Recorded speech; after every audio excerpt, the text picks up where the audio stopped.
niya ang limousine niya. Tinawag ni Carol si Philip at tinanong kung nagbigay siya ng bagong sasakyan kay Melissa. Pinuna siya ni Carol na kahit paulit-ulit niyang sinabi na ayusin ang pinto, wala pa rin siyang oras. Ipinakita ni Carol kay Melissa ang larawan ng kanilang kasal na siya mismo ang nagdisenyo. Tinanong ni Melissa, kung kasal na kayo, bakit hindi kayo magkasama sa bahay? Sagot ni Carol, hindi ko kaya dahil madumi siya sa bahay. Nagpakasal lang ako para paramihin ang populasyon sa Earth. Habang inaayos ni Philip ang pinto, inimbitahan siya ni Melissa sa bahay niya para sa beer. Pumunta siya ng mag-isa at sinabi na hindi makakasama si Carol dahil may sakit. Hindi niya sinabi kay Carol ang imbitasyon ni Melissa. Sa pag-uusap nila, sinabi ni Melissa na matagal na siyang naghahanap ng lalaki sa loob ng 2 taon at may pangangailangan siyang gustong matupad.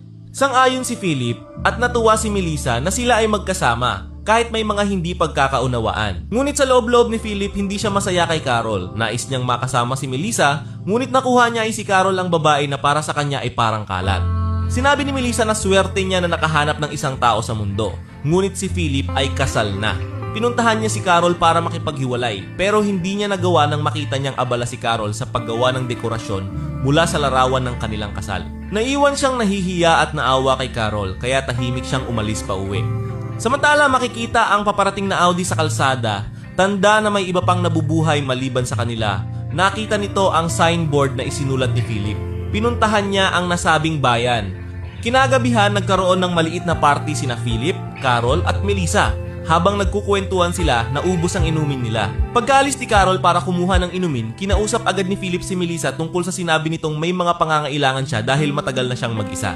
Ipinaliwanag ni Melissa na nasabi lang niya iyon habang lasing at tinanong kung sinabi ba iyon ni Philip kay Carol. Tiniyak ni Philip na mananatili itong lihim sa pagitan nilang dalawa. Pagbalik ni Carol, sinabi nitong kailangan na nilang ipagdiwang ang kanilang wedding night dahil responsibilidad nilang paramihin muli ang populasyon ng mundo.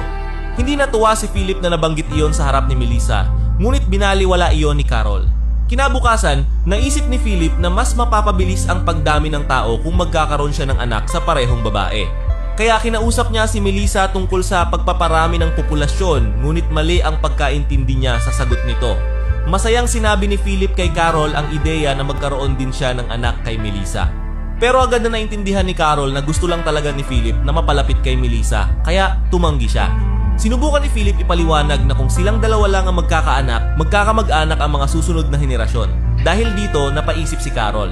Ngunit nang malaman niyang balak na rin itong sabihin ni Philip kay Melissa, nagalit siya at pinaalis siya sa bahay.